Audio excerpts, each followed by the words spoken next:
Hello and welcome to the Squared Circle Psychobabble. My name is Michael Valenti. This is Ralph Valenti for unbiased conversations in AEW, WWE, NXT, and New Japan Pro Wrestling. Subscribe, hit that bell for notifications. So, Ralph, there's a lot of rumors and speculation swirling around that this partnership between AEW and New Japan's happening. Harold May said he's open to it. Tony Khan says he's open to it. We see Moxley there. We see Jericho there. So it's time to make some dream matches. Yes, sir. Before we get to those dream matches, though, we like to thank our sponsor, Manscaped.com. Folks, it's all about downstairs and looking good for the ladies, right? You want to look good and trimmed because, let's face it, ladies don't like it. In fact, 85% of women say that they do not like a ungroomed man when it comes to downstairs. And Manscaped.com is here to help you out with the Perfect Package 2.0. They got that lawnmower 2.0 razor, Ralph. Yes, sir. It looks very good, and it's light. It's got the rechargeable battery. It's waterproof. It's got the skin-safe technology so that when you're going down there, you're not doing a bad blade job down there. Absolutely not. Everything looks good. Everything looks smooth, and you get some other cool things with the Perfect Package 2.0. You get 20% off when you use the promo code SCP20 in the link below, in the description, or in the pinned comment. Again, the Perfect Package 2.0 at manscaped.com with the promo code SCP20 gets you 20% off. So, Ralph, for the sake of brevity, we're not going to do like a full-blown like 2-day card where it's 16 matches. We figure we do 3 matches each. Yep. We decided we're not going to name multiple or the same person in multiple matches. So you pick some guys, I pick some guys. This was a lot harder than I thought it was going to be because it's like, you don't want to leave guys off, but you're going to have to when we're only doing 6 matches here. Yeah. And when you really start to look at like the cream of the crop between both of the organizations, you really can dream up multiple dream matches for each one. So we really had to narrow things down, and I think we've got it narrowed down to really the 6 best matches that we could come up with. Yeah. And even with these 6, I could name probably another 6 off the top of my head that we're not going to mention, but that's where you guys come in. Comment below what matches you want to see if there's an AEW New Japan Pro Wrestling partnership that actually ends up happening. So, Ralph, I'll let you start. Yep. What match is your not the main event, but this might be your opening match. Sure. Why do you pick these 2 together? Yeah. So, the main reason I'm putting these 2 people together is because one of the style matches that I prefer, that I think tells the best story, that is easy for the fans to get into, is a story where you have the big man versus the underdog or the smaller guy. So the match that I'm picking first is Lance Archer against Darby Allin. And the reason for that is Darby Allin is certainly one of the smaller guys on the AEW roster, but he's also a guy that the crowd has certainly got behind. You know, he's got his following. The fans usually get behind him and they root for him. He hasn't had success against some top tier guys, but against a guy like Lance Archer, where he can work from behind and really utilize his athleticism and his skill set in the ring and work around a bigger guy, I think it would make for a really cool dynamic and a really good match, especially because Lance Archer has really lived up to that whole thing he's trying to do with, as far as, you know, portraying the everybody dies character. Mm-hmm. He's a big guy. He's nimble. He's athletic. He moves around good. And just for him to work with a smaller guy that he can really just throw around and have the crowd kind of get behind Darby Allin and root for him. That would be a good match to open a show with, I would think, because it could be something for the fans to get into. Now, there's multiple ways you could have the match go. You can have Lance Archer certainly win as the bigger guy, and you can have Darby Allin squeak out a win. Think no further back to, well, I shouldn't say no further back because it was a while ago, but 1, 2, 3 Kid getting the victory over Razor Ramon. Mm-hmm. Razor obviously went on to do great things as Razor Ramon and Scott Hall. So he could lose the match in that type of fashion and still be okay as far as his character is concerned. Would you make it some type of hardcore or no DQ match? You can certainly do that too. I mean, given Darby Allin's willingness to do some crazy spots like the coffin drop with garbage cans and onto stairs and everything else, I'm sure the fans would be into that too. And again, like I said, if you're going to open a show, that would be a good way to get the fans into it. Right. Now, the match that I'd say also can be a great way to open this show. And to me, my favorite guy in New Japan Pro Wrestling is Tetsuya Naito. And I found it very hard to find someone to match him up with, just because we've already seen his match with Kenny, and you already seen him with Moxley. So it's like, all right, you try to do something different here. You know he's part of the faction, LIJ. So I figured let's do a 6-man tag. So we're going to have Naito with Evil and Sonata against SCU. And that would be an amazing, amazing match. Whether you put that as the first match or, you know, a lower of the card match, maybe even a mid-tier or upper, you could put that anywhere on the match. And that could possibly be a match of the night. Yeah. You know, Evil and Sonata are one of the best tag teams that New Japan has to offer. They're both good as singles guys, and Naito's good as a singles wrestler, we all know. And then you have SCU, who, again, another great tag team, but all three of those guys can do well in a singles situation too. So I think this would be an amazing 6-man match, and it wouldn't be, you will have your spots, but it won't be so bad that it's just a spot fest. You'll actually get some working the actual gimmick of a tag match in there. And that's the good thing about SCU that I think a lot of people overlook is the fact that they had both well, that whole faction, Scorpio Sky is probably, granted he's a little older, not as many fans are, you know, familiar with his work because as far as his popularity is concerned, it's probably been the last several years where he's really kind of caught on. Kazarian and Daniels, they've been around a while. They've been in all the, you know, just about every organization. So they are true professionals. They can work a slower pace. They can work a faster pace. They can complement whoever's style they're working with. So yeah, that's definitely a good call. And I think that would work out well in the match. Yeah. And I mean, it'd be hard to say who goes over in this. If it were me, I'd probably go with LIJ over SCU, but either way, this would be a hell of a match. Absolutely. Give them 20 minutes and people would eat it all up. Yeah. All right, let's go with your next match here. Next match I got on my list is two guys that are both technical and aerial assassins, and no pun intended, but I'm literally talking about the aerial assassin himself. So we got Will Ospreay going against Pac. So like I said, two guys that are technical. They can work a stiff type of match. They can choose their spots as far as the aerial stuff and the big spots. I think it's a match that would be really fun, whether it's 15 minutes, 10 minutes, 20 minutes, depending on how long they would want the match to go.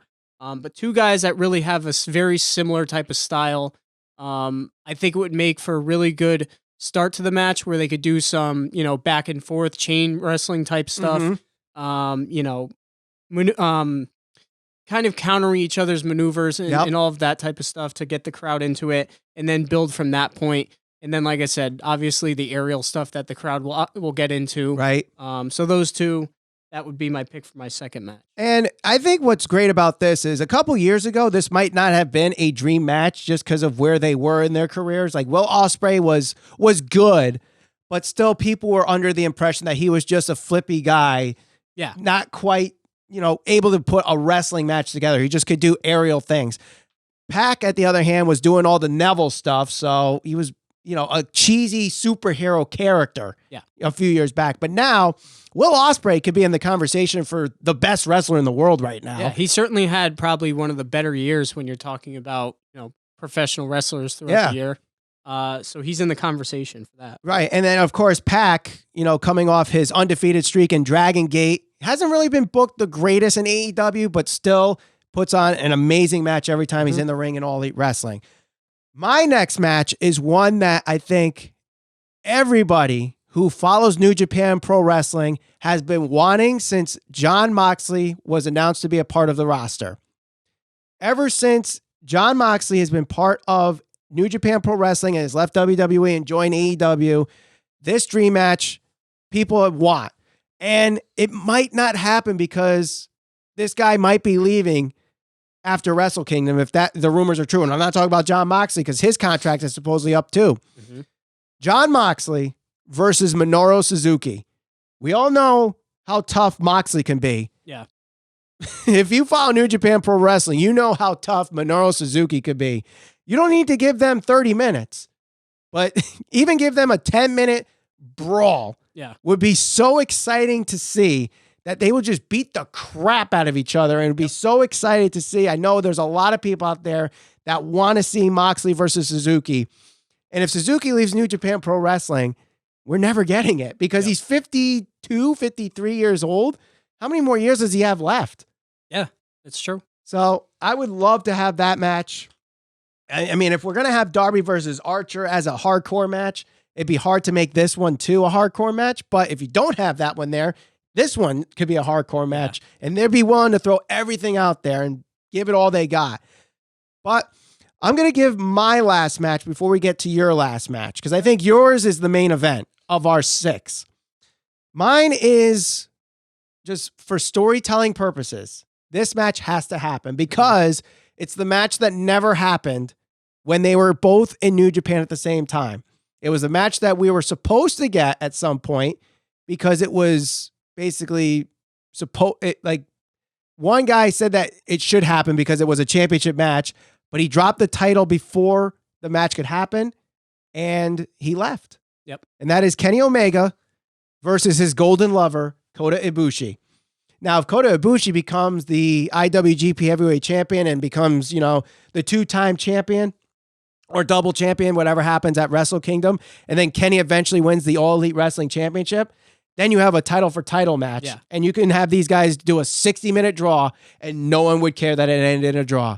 Mm-hmm. They would have an amazing match together. And they wanted this match to happen. Kenny said that he wanted to give Kota that championship match, but it just never happened. Cody interfered and made it a triple threat when they were going to make it happen. Mm-hmm. Then Kenny dropped it to Tanahashi, and we all know what happened after that. Yeah. And he came to the United States and started competing in AEW.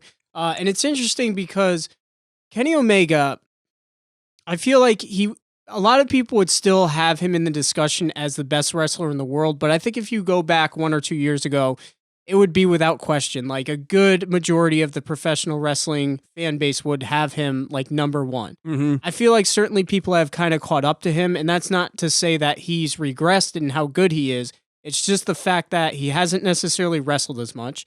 He hasn't been booked as strong, and that's probably been done on purpose so they can rebuild him and repackage him. Mm-hmm. But if this actually does come to fruition and there is an actual partnership between AEW and New Japan Pro Wrestling, what better way to rebuild or repackage Kenny Omega than to have him hold the AEW championship and to go against his former best friend who they've never faced each other, at least at that level, in Kota Ibushi. It makes a lot of sense. It would make for a huge moment, not only because of the fact that it would attract the hardcore fan base, but now you pull in the whole New Japan Pro Wrestling fan base as well, because 1, they're going to be familiar with Ibushi because he's still there and he's one of their top contenders. And 2, they're certainly going to be aware of Kenny Omega because of what he's done in the past there. Mm-hmm. So smart booking from a business standpoint for that reason. Right. And like I said, this could be a main event, but I think your match is better off at the main event. Yeah. So what I was thinking of for this one is this. Let's assume Cody holds true to his word and he cannot challenge for the AEW Heavyweight Championship. You go on for like a year with this, and let's just assume that Okada still holds the Heavyweight Championship. Mm-hmm. Now, Cody shows up to challenge Okada for the Heavyweight Championship. He says, look, I can't win the AEW Championship, but I want to come over the next most prized possession within the professional wrestling industry, the IWGP Heavyweight Championship. So now the match that I would have, which would supposedly main event this card, would be Cody against Okada. This would be a rematch from the match that they had in 2017. It would have significance because Cody, when he was in New Japan Pro Wrestling, he wasn't really to the level of stardom that he is right now. Mm-hmm. He's definitely one of the top faces in all professional wrestling. So having a guy, it's literally a battle of the titans. You've got probably the most over guy right now in wrestling as far as Cody is concerned, and the guy that's been over for years now in Japan. And the best wrestler in the world in many people's eyes. Yeah. Yep. So it makes a lot of sense. And this one here, obviously you have the face of AEW versus the face of New Japan Pro Wrestling. This match has to happen. And yes, it happened in 2017. So it is a rematch in that regard. But like you said, at the level that they're at right now, this would be a huge money match because obviously people would want to see it because Cody's involved. And those that don't know who Kazuchika Okada is, they're going to be like, who is this guy? Why is he facing Cody? And then they'll look at his story and see the 4 matches that he had with Kenny Omega, the countless matches that he had with Tetsuya Naito and Shinsuke Nakamura and AJ Styles and all those that, have come to and leave New Japan Pro Wrestling. The guy is, some would even say, the Ric Flair of this generation. That's how good he is. Yeah. So this would be a great way to expose Okada to the Western land. Yeah. As yes, people saw him at All In. Yes, they had the G1 Super card. But really, have they seen a show of that big a magnitude where Okada could see it? And that's the big part that people kind of overlook when it comes to big matches and building matches up. You really need at least one person to be able to promote that match on the mic, right? So that was one of the things that, I was never a huge Cena fan. And to this day, I'm not really a fan of Cena's, but I respect him for everything he's accomplished within the industry. Whenever he was involved in a feud, that he was going to carry that feud from a vocal standpoint because he was going to be able to promote the match with his mic skills. Cody is very much the same thing. He will be able to tell a story week after week after week leading into that match to the point where there's going to be so much emotion. The fans are going to understand exactly why this match is going to be so important because he'll be able to tell that story. If you try to do this match with somebody who is probably just as good as a skill standpoint or better, let's use, Pac as an example. Yeah. Great in the ring, very technical. Him versus Okada would probably be a great wrestling match, but you might not get the same level of excitement because he doesn't necessarily have the mic skills to promote that match week after week after week like Cody does. Right. So that's a huge portion of this too, not just having the match itself, but being able to promote it to the level that it should be promoted. Right. And the other guy that could essentially do that as well is Jericho. But we just saw that match. And Jericho, Jericho has certainly had a great comeback story. He's had some really good matches, but I wouldn't consider him in his prime right now. No, definitely not. Right now, I consider Cody kind of right at the prime part of his career. Right. And Okada's still able to perform at a very high level. Right. It's funny because we have the IWGP Heavyweight Champion in our dream matches, but Le Champion is not. And I think it's just because he's so far in his career. How do you pin him? I mean, yes, Okada versus Jericho, champion versus champion makes the most sense, but we just saw that at Dominion. Yep. So, and we already saw him against Naito as well. Right. So where do you go? I mean, Ibushi, but where do you put Kenny? Right. That's the beauty of these dream matches. Like, okay, I want to see these, but if you're just doing this for one night, everyone's got to get on that card. Yeah. This is why, like, people always say Vince McMahon always puts all these guys on these cards and it makes the matches so long, but like, got to get everybody on the card. Yep.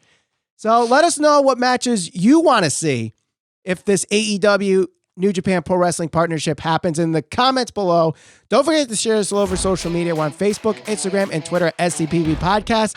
And for the best conversations, the unbiased conversations in AEW, WWE, NXT, and New Japan Pro Wrestling, subscribe, hit that bell for notifications. For Ralph Valenti, my name is Michael Valenti. Thank you for watching the Squared Circle Psychobabble.